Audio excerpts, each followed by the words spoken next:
My dad died when I was 5 years old, and I had chronic constipation for over 30 years since I was a child.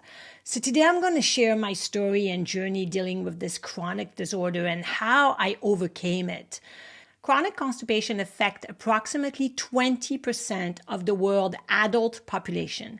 It is much more common in women, and 33% of adults over 60 years old have chronic constipation. So this is really prevalent. This is why today I'm going to share the causes of common digestive system symptoms, how we look at the digestive system according to Chinese medicine, and then I'll share the 15 most powerful acupuncture points for digestive issues, including for upper digestive tract symptoms such as acid reflux, heartburns, and ulcers, and lower digestive tract symptoms like diarrhea, constipation, and so much more. And if you're still struggling with your TCM diagnosis, I will share a basic points combo that can be applied effectively in your practice for any digestive system issue. Are you ready? Let's go. Welcome to AcuPro, a show dedicated to making Chinese medicine and acupuncture easy to grasp and fun to learn. Hi, I'm your host, Clara Cohen.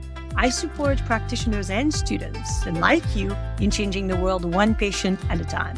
My goal is to share my passion for TCM and empower you to achieve superior patient care. I love to showcase the amazing benefits of acupuncture because after all, acupuncture rocks. What are the most common digestive disorders seen in patients? Irritable bowel syndrome, I see this in practice all the time. Acid reflux, chronic constipation, peptic ulcers, inflammatory bowel disease, gallstones, celiac disease, diverticulitis, chronic diarrhea, and so much more. Bloating is also a major symptom. As acupuncturists, it's crucial to remember that our goal is always to treat the root cause, not just apply a treatment as a band-aid solution. This is the strength of our medicine. When we look at treating digestive system disorders, we have first to address the root cause, alleviate the symptoms, restore balance to the digestive system, and specifically provide nutrition or diet and lifestyle recommendation. This is really important because the digestive system is at the center of our health, and nutrition, it's what's going to help our body heal as well, right? Food is medicine. As acupuncturists, we have a lot of tools in our disposition, specifically dietary recommendation, but also herbal medicine, and of course, acupuncture. Now, it's really crucial that we remember we are educators and we are going to give recommendation to our patients to address the stress, the sleep, and any factor that may contribute to digestive system issues. Does that make sense? But obviously, we also have to think of our limitation or consider that TCM has limitation as well and recognize the need for integrative care, especially for severe conditions. In some cases, Western medical intervention may be necessary alongside TCM to help managing the problem. By following our TCM diagnosis, we can develop a tailored treatment plan for each patient. However, it's not always easy to get the right diagnosis. We all know that. So today I'm going to share the 15 most common acupuncture points that are going to help us in finding harmony in the digestive system.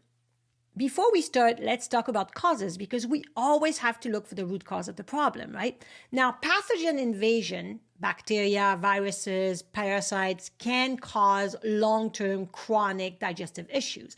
E. coli is one of them, right? Parasites are very common. So this is something that we can look into. And for us, it would be damp heat or damp cold or any pathogen that invades the body and creates some acute problem, but eventually it could lead into chronic issues. So today I'm going to talk mostly about chronic issue, not necessarily acute. The second cause is emotion. Emotion is a massive, massive cause of issues. Ulcers, for example, are a direct effect from stress, right? People stress so much that they literally create a hole in their stomach lining, and that's an ulcer. So long-standing emotions will create some digestive system issue. Irritable bowel syndrome is a big one, right? Most people, when they're stressed, they get this alternative diarrhea, constipation, back and forth. This is often due to stress, or stress leads to more of it. The next one is lifestyle. Diet, of course, can create issues if we have a non-nutritious diet, irregular meals, not being mindful when we eat, and also weak essence. Like people that have celiac disease, usually it's passed on from generation and it's really difficult to treat. We can manage it, but it is a problem in absorption, right? Now, another one we don't think about is smoking. My mom smoked for 60 years. When smokers inhale, the smoke goes through the esophagus to reach the lung, but it affects the esophagus and reaches the stomach lining. And a lot of smokers will have acid reflux. It's very common. Sometimes we don't think of that, right? So there are many causes and factors that increase digestive system disorders. Now let's look at the digestive system according to TCM. It is viewed as a complex network involving several organs, with the spleen and the stomach being at the center. The zhong-qi, Z-H-O-N-G, qi. The zhong-qi means the middle qi, because the digestive system is at the center of our health, in the middle of our body, and spleen and stomach are considered part of the zhong-qi. So usually the spleen and stomach are the primary organ for digestion in TCM. The spleen is responsible for transforming nutrients and transporting them throughout the body for energy, for mental energy, physical energy, for muscle strength, for muscle recovery.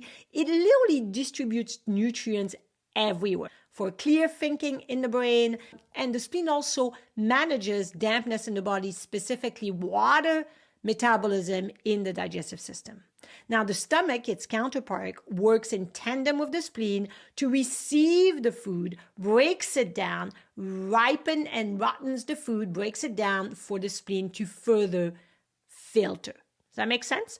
Now, the liver also plays a significant role in digestion. According to Chinese medicine, if we have a smooth flow of qi throughout the body, then we have a good digestive system and we're not constipated. It's not stagnated, right? A lot of people that sit all day, their qi is not moving, or people that never exercise, their qi is not moving, and that can lead to chronic constipation as well because there's not enough flow of qi. Now, stress also can create some qi stagnation as well. The large intestine is important as well because it eliminates the waste. It lets go of what we don't need. Plus, it is going to reabsorb fluid, and it's where, in Western sense, we absorb a lot of our nutrients, specifically minerals, right?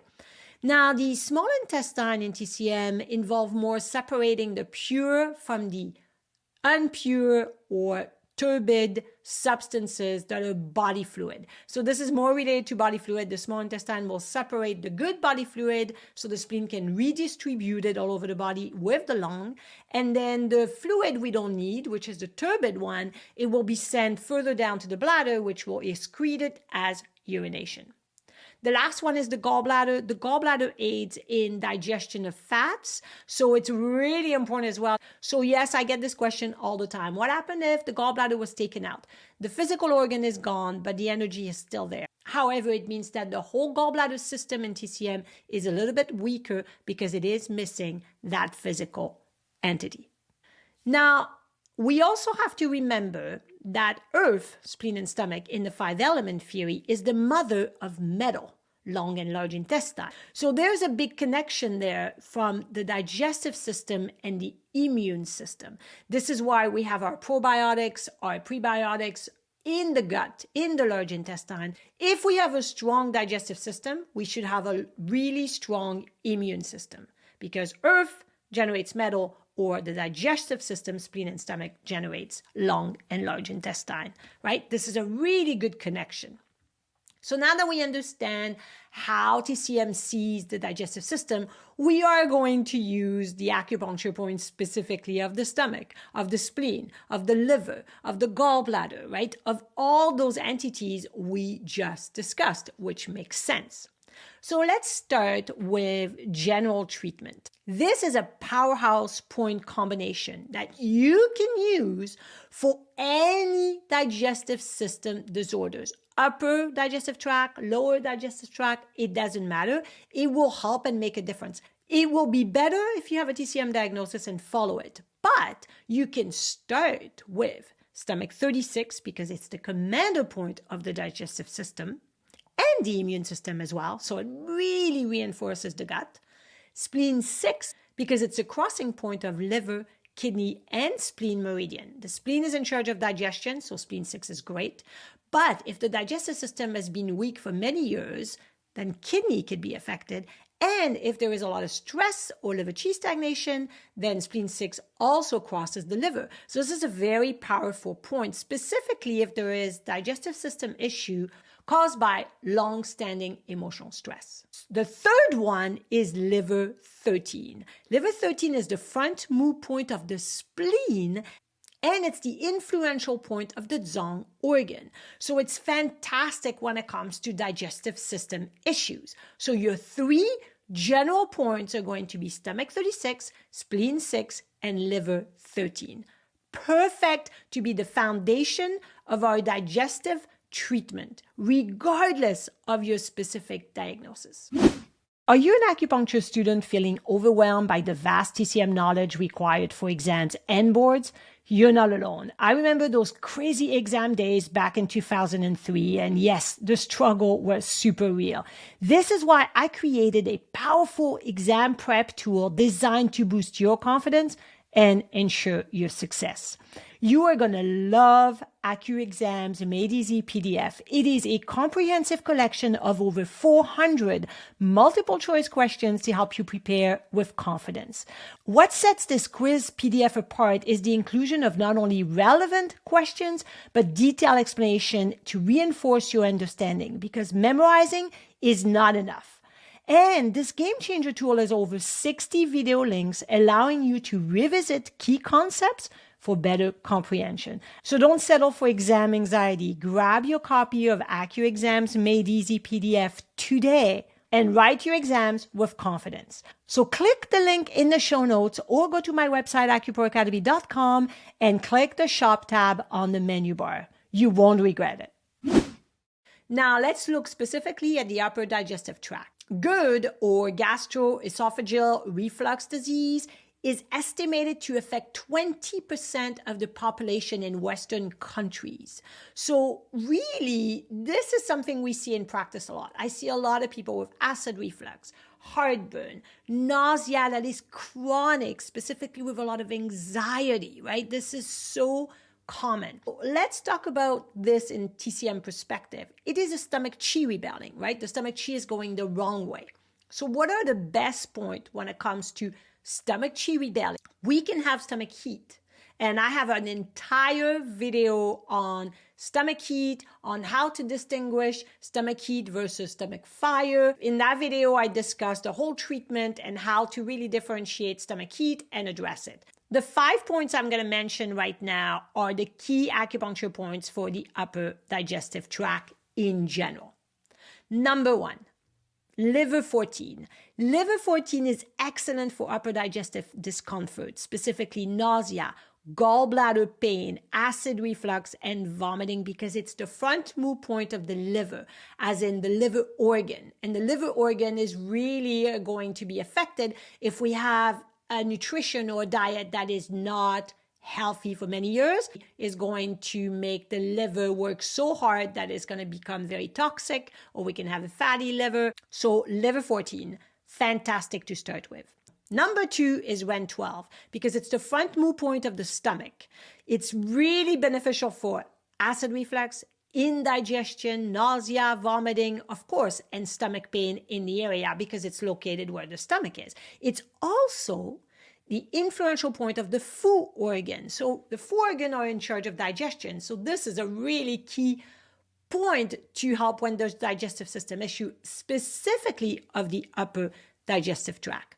Now, if you combine REN 12, REN 6, and stomach 25, this is a really good combination when there are stomach issues that also affect the large intestine. So upper and lower digestive tract. This is a great combo. Number 3 is pericardium 6, of course. It is such a great point for heartburn, acid reflux, nausea, vomiting, and morning sickness in pregnancy. It's also used for seasickness, right? No matter what, this point is fantastic, specifically if the patient has a lot of anxiety, which leads to nausea. I had a patient that came to see me years ago and was waking up every morning with nausea and sometimes vomiting every single morning. Once we did the full consultation, I realized her anxiety was really high. And when she went to bed, she had a hard time falling asleep because she was so anxious. And when she woke up really anxious. And then she was nauseated and sometimes vomiting. So instead of treating just the nausea and vomiting, which she came for, I treated the anxiety.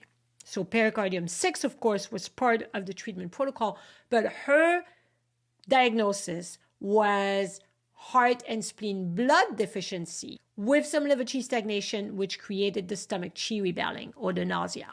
And so pericardium 6 was a great point for that. Number 4 is REN 17 because it is where the esophagus is located. So it's a really good point for heartburn, acid reflux, gerd, and again, just like the patients I mentioned before, if there is anxiety creating all the stomach qi rebelling, this is a fantastic point. So pericardium 6 and REN 17 would be a great combination for that person as well. And number 5 is stomach 34. Stomach 34 is the chi cleft point of the stomach meridian. And chi cleft points that are yang meridian related, like the stomach, always address pain, while the chi cleft point of the yin meridian always address bleeding.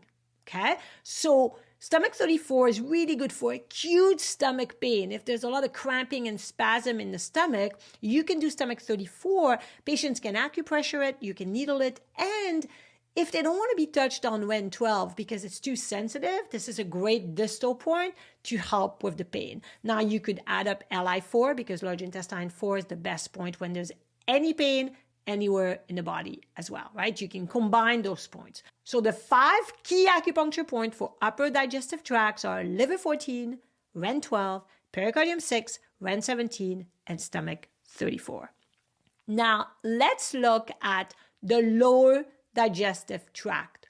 The 5 key points for any symptoms affecting the lower digestive tract are stomach 25, because it is the front move point of the large intestine. So of course, we can use it for diarrhea, constipation, IBS, anything that's happening into the large intestine, stomach 25 has to be used. The second one is large intestine 4, because this is one of the best point for pain, but also it's the yuan source point of the large intestine. So long-standing large intestine colon issue would benefit from large intestine 4. Now, of course, we know that we cannot do large intestine 4 during pregnancy. So we have to adapt. What do? Number 3, stomach 37. Stomach 37 is the lower Rossi point of the large intestine, and it's really good when there's excess in the bowel or excess pattern affecting the large intestine. So if I have a pregnant woman that has constipation, for example, I cannot do stomach 25 because it's on the belly. I cannot do Li4 because it's contraindicated. So I usually use stomach 36 for digestive issue, like my basic treatment, right? I can't do spleen 6, so I would not do this, or liver 13 because it's on the belly. So I would do stomach 36 and stomach 37. That would really, really help in starting to move the bowel. And then I can add up more points, like gallbladder 34 to move qi and liver 3 to move qi to allow this constipation to be addressed with a bit more movement. Does that make sense?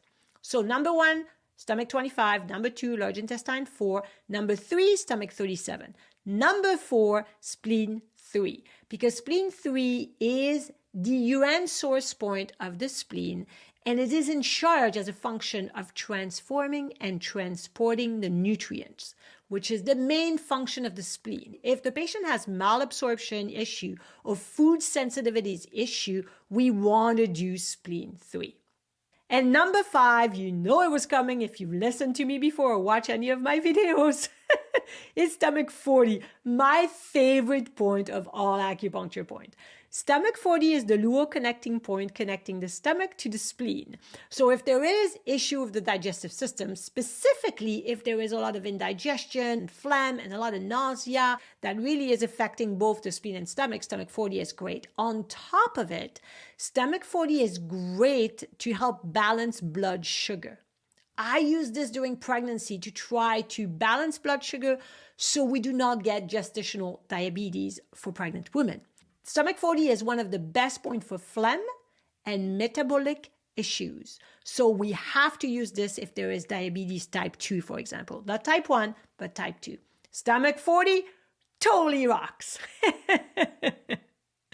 Okay.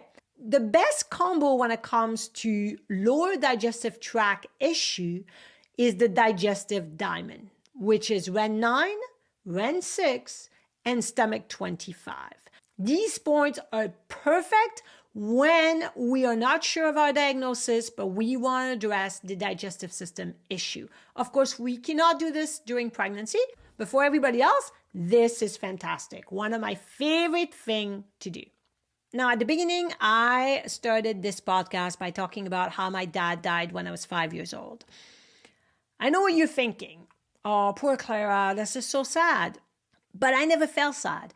I barely remembered my dad because I was so young. And my mom was the best mother ever. My mom, Suzanne, I loved my mom. She lived to 92. She was the best mother, even though she was on minimum wage, working 12-hour days. She loved us so much. Single mother, had 3 kids.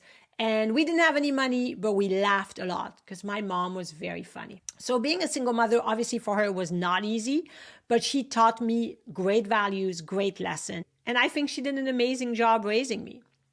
Why am I sharing this story with you today? It's because since I was a little kid, I had chronic constipation. I tried everything to alleviate it. My diet was really high in fiber. I drank tons of water. I always exercised. I worked in the fitness industry. I ate a lot of really healthy food. So it should have been easy to have bowel movement daily, but nope, not even close. I did massage. I did herbal supplement. They would help, but it was temporary. And as soon as I stopped, the constipation would come back. So now you're probably thinking, okay, so your dad died and you had constipation all your life. What's the relationship here? Where am I going with this? Well, stick with me because I promise there is a very good point to this story. When I went back to school to learn TCM, I went to the student's clinic and I had acupuncture weekly. It would help, but as soon as I stopped, it would come back. In my last year of school, my husband's parents came to visit us in Vancouver because they live in the east of Canada. And one evening, after my husband Craig told them about his latest work accomplishments, his father affectionately slapped his back and said, "I'm so proud of you, my son." That phrase hit me like a bullet in the center of my chest. My breathing stopped, butterfly danced in my stomach, and I started tearing up.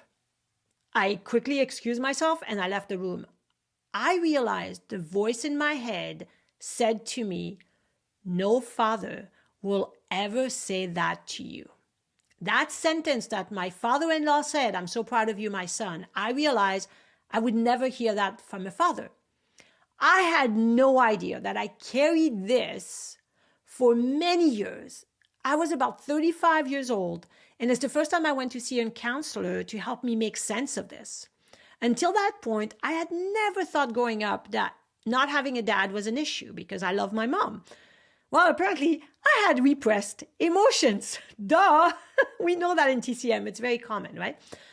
I was angry at my father for leaving my mom to fend for herself, to raise kids on her own, even though it wasn't his fault. He got killed by a drunk driver while walking home after work. I felt guilty too for being angry at him. And I felt sad because I don't think I've ever grieved him because I was so young, right? My counselor guided me to work through all those feelings. And wouldn't you know, I've never had constipation. Now, of course, when I travel and there's jet lag for a couple of days, it's a little bit backed up and then we get back into the regular rhythm. That's normal, but that's just acute. But I've never had chronic constipation ever, right? After this. In Chinese medicine, we always look for the root cause. And according to my TCM teachers, 70% of all health issues that are chronic are due to long-standing emotions. Well, that was me for sure. Over the years in my practice, I've seen how emotions affects us all physically. And if you haven't listened to my podcast on emotional trauma, specifically sexual trauma, I will put the link in the show note below because it was one of the most popular show. And I understand why, because it's very gut-wrenching, but very useful to understand our patients and what they went through in their past trauma and how we can help them in the physical body. We have to remember that the large intestine is the organ that lets go.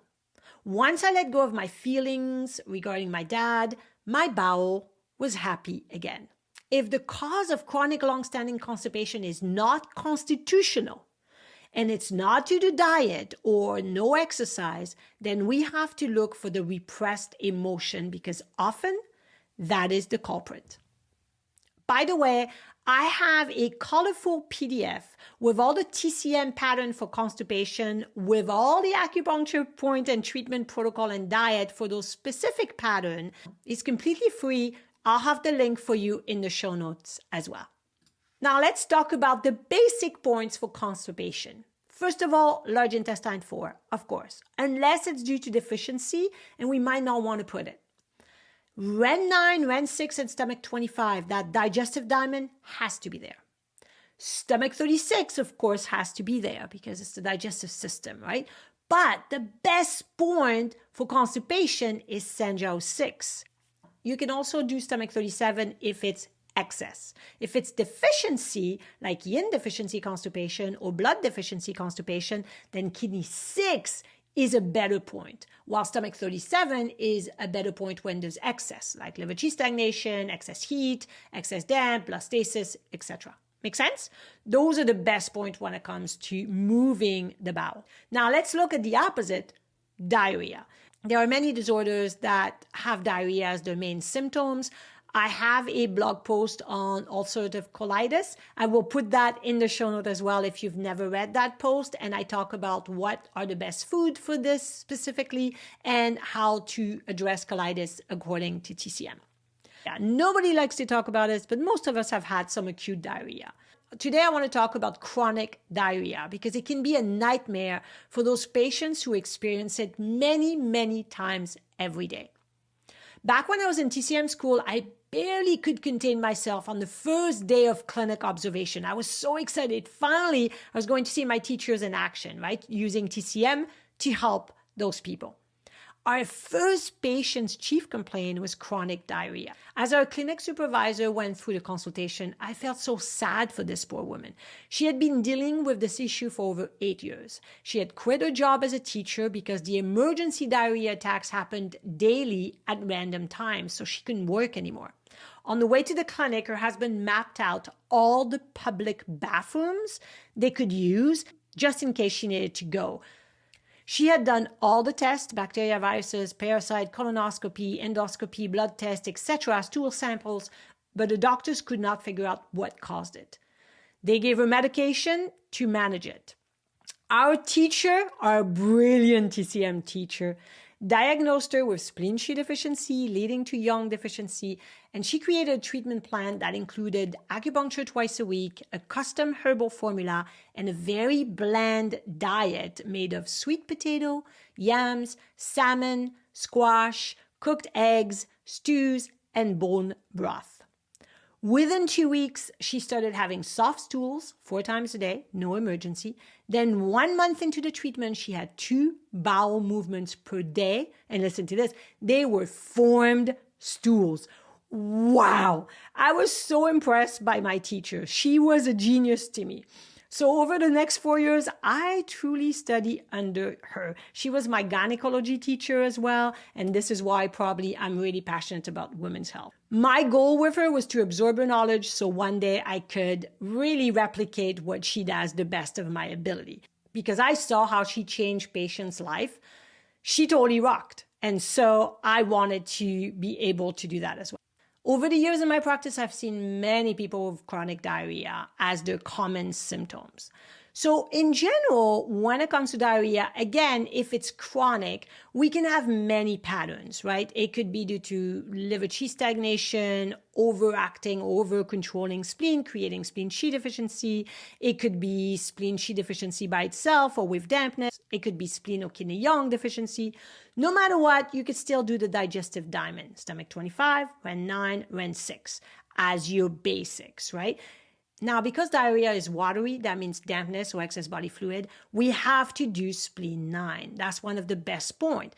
Gallbladder 34 is also a great point to dry the dampness. So we have to incorporate those two. Does that make sense? And then you can treat the pattern. As we wrap up this episode, remember that the digestive system is at the core of our being. By integrating acupuncture with diet and lifestyle recommendation, we can empower our patients to achieve better health outcome. We really truly want to make a diagnosis and look for the root cause. However, I truly hope that you can utilize those top 15 acupuncture points in your practice to change the lives of your patients. Don't ever forget, you are a TCM rockstar. You rock every day. And I'm so glad you took the time to listen to the podcast today. Thank you so much for spending your time with me today. I truly hope you benefited from this episode, and I would love for you to share it with a friend that may benefit from it as well. Follow the show, leave a review, and if you want more, go to my website, AcuProAcademy.com. I have tons of resources there with treatment protocols, case study, free courses, and so much more. And connect with me on all social media at AcuPro Academy. I'm on YouTube, Instagram, Facebook, X, Pinterest, and LinkedIn and TikTok. And no matter what, keep rocking it using TCM. Please listen to the disclaimer because the AcuPro Show podcast and material shared through AcuPro Academy, which is a subdivision of Natural Health Sense Incorporated, are designed solely for educational and entertainment purposes. The utilization of information from this podcast or any associated material is at the user's discretion and risk. This content is not meant to replace the guidance of an acupuncturist, Chinese medicine doctor, medical doctor, physician, or any qualified professional, nor is it a substitute for proper diagnosis or treatment. Users are strongly advised not to ignore or postpone seeking medical advice for any existing medical condition with their healthcare professional regarding any health concerns.